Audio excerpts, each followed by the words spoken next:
뉴저지 팰리세이드 하이웨이를 달리는데 옆에 아내가 와 예쁘다 저봐요 저 초록색 잎으로 덮인 나무들요. 운전을 하는 나는 불편한 다리에만 신경이 쓰이니 고속도로 좌우에 나뭇잎이 초록색으로 덮여 있는 것에 신경을 쓸 여유가 없었지요. 아내의 감탄하는 말에 좌우를 살펴보니 정말 겨울 내내 앙상하게 가지들만 보이던 나무들이 어느새 푸릇푸릇 초록색 잎들로 덮이고 있었고 정말 보기에도 예뻐 보였습니다. 자연스레 참 아름다워라 주님의 세계는 찬송이 절로 흘러나왔습니다.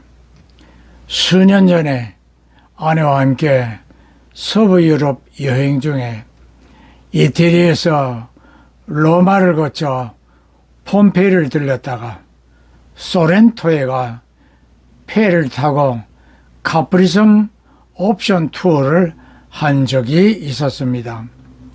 피사탑에 갔을 때인가 현지에서 영어로 이태리라 새겨진 모자를 사서 썼습니다. 카프리섬을 돌아보고 케이블카로 내려오면서 바다에 둘러싸인 카프리섬이 너무 아름다운지라 저절로 참 아름다워라 찬송을 부르던 중에 갑자기 바람이 세차게 불어 이 모자가 순식간에 날아가 케이블카 아래로 떨어져 버렸습니다. 순식간에 모자가 날아갔다라고 소리치니 앞서 케이블카로 내려가던 아내가 뒤돌아보며 박장대소한 바 있습니다. 찬송가에는 하나님께서 창조하신 피조물들로 인하여 하나님의 전능하신 솜씨를 찬양하는 곡이 여럿 있습니다. 저는 그 중에 참 아름다워라와 주님의 높고 위대하심을 두 곡을 즐겨 부릅니다.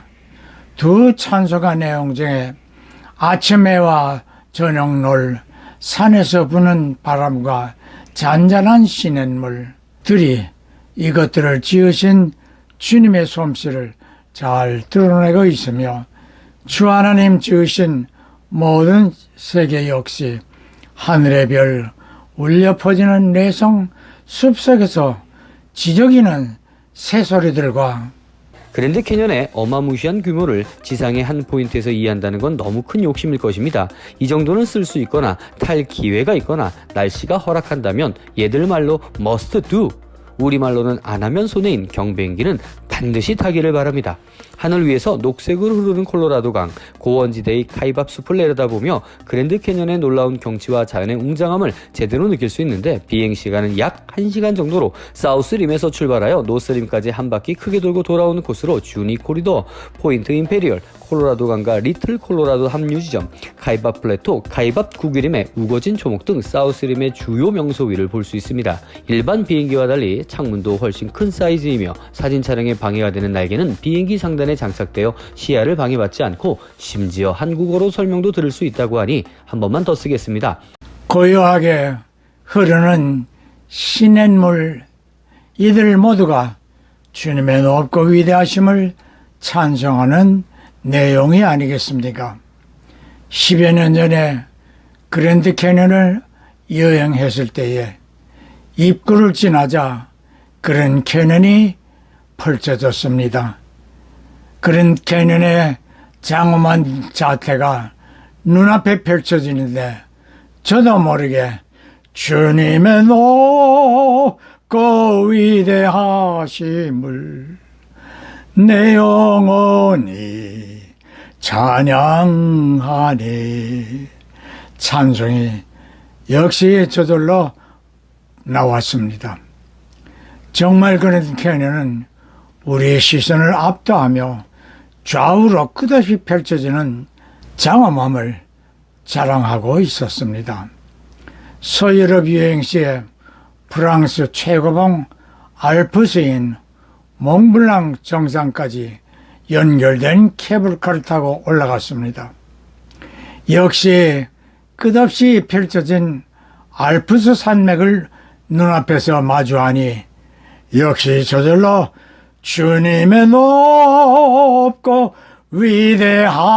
위대하심을 내 영혼이 찬양하네. 찬송이 흘러나왔습니다. 성경에서 사람의 입으로 하나님의 전능하신 창조하심을 찬양한 이는 욥일 것입니다. 욥기 9장 7절에 그가 해를 명하사 뜨지 못하게 하시며 별들을 봉하시며 9절에 북두성과 삼성과 묘성과 남방의 밀실을 만드셨으며 10절에 측량할 수 없는 큰 일을 셀 수 없는 기이한 일을 행하시느니라. 26장 7절에 그는 북편 하늘을 허공에 펴시며 땅을 공간에 다시며라고 하나님의 창조주로서 위대하심을 욥은 칭송합니다.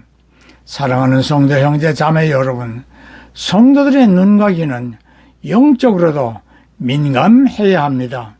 성자 프란치스코는 나무와 새들과 대화를 할 수 있었다고 합니다. 저는 이 말을 곰곰이 되새기면서 과연 우리도 그리할 수 있을까 하고 생각해 보았습니다. 그리고 우리도 그리할 수 있겠구나라고 손뼉을 쳤습니다. 방언 기도는 누구와 하는 것입니까?